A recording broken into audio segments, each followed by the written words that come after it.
নতুন নতুন বিয়ে করলে বউয়ের সাথে সবারই রোমান্স করতে একটু বেশি মন চায়। আমিও তাই করতেছিলাম। বিয়ে করছি 1 সপ্তাহ হয়েছে। গতকাল শ্বশুর বাড়িতে গেছি।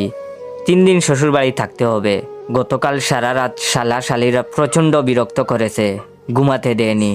একটু পরপরই শালি এসে দরজায় নক করে বলে, দুলাভাই চা খাবেন, বার্গার খাবেন, এই খাবেন সেই খাবেন বলে আমার মাথাটা খারাপ করে দিয়েছিল। এদিকে শালাবাবু আমার পাশে বসে তার খতনা কাহিনী শোনাচ্ছে।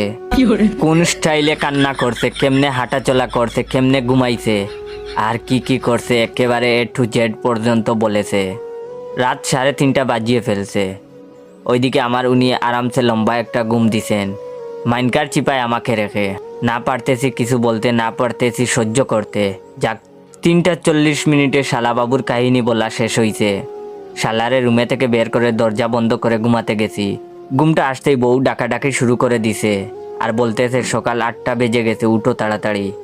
অনেক জুরাজুরি করে আরেকটু সময় ঘুমাতে পারিনি। 10টার সময় নাকি আমাকে আমার চাচা শ্বশুরের বাড়ি নাস্তা করতে হবে, মেহমানদারি করতে হবে, তাই এখনই ঘুম থেকে উঠতে হবে। কি আর করা, ঘুম চোখে উঠলাম। গোসল করতে যাব, বউ বাথরুম দেখিয়ে দিল। এর ভিতরে হঠাৎ মাথায় শয়তানি বুদ্ধি ঢুকে গেল। ইচ্ছে করে লুঙ্গি বাইরে রেখে বাথরুমের ভিতরে ঢুকে গেছি। তারপর বউকে ডেকে বললাম, লুঙ্গিটা দাও। বউ বললে, দাঁড়াও দিচ্ছি। আমি মনের আনন্দে গোসল শেষ করে বউয়ের জন্য অপেক্ষা করতেছি কখন লুঙ্গি নিয়ে আসবে। শয়তানি বুদ্ধিটা হলো, যখন বউ লুঙ্গি নিয়ে আসবে তখন বউকে টেনে ভিতরে ঢুকে কয়েকটা কিস টিস দিমু আর কি। অনেকক্ষণ অপেক্ষা করার পর আবার বউকে ডাক দিলাম, কোথায় গেলা, লুঙ্গিটা দিয়ে যাও বলে বাথরুমের দরজা খুলে হাত বাড়িয়ে রাখছি। বউ বলে, দিচ্ছি। একটু পর বউ লুঙ্গি নিয়ে আসলো। আমার হাতে লুঙ্গি দিতেই বউয়ের মুখ না দেখে আমি বউয়ের হাত ধরে ফেলেছি।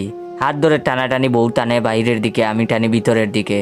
পুরুষ মানুষ তো, তাই বউ টানাটানি করে পারেনি। টেনে হেসে ভিতরে ঢুকিয়ে দরজা বন্ধ করতে যাব, তখন জুড়ে ও মাগো বলে চিৎকার মারছি। শ্বশুর বাড়ির সব বাথরুমের সামনে জড়ো হয়ে গেছে। আসলে কাহিনীটা কি হয়েছে এবার আমি বলি। বউ লুঙ্গি দিতে দেরি হচ্ছে বলে শাশুড়ি নিজেই লুঙ্গি দিতে চলে আসছিল। বউ মনে করে আমি এই কামটা করে ফেলেছি। শাশুড়ি হাসতে হাসতে বাথরুম থেকে বের হয়েছে। আমি তাড়াতাড়ি বাথরুমের দরজা বন্ধ করে ভিতরে বসে আছি।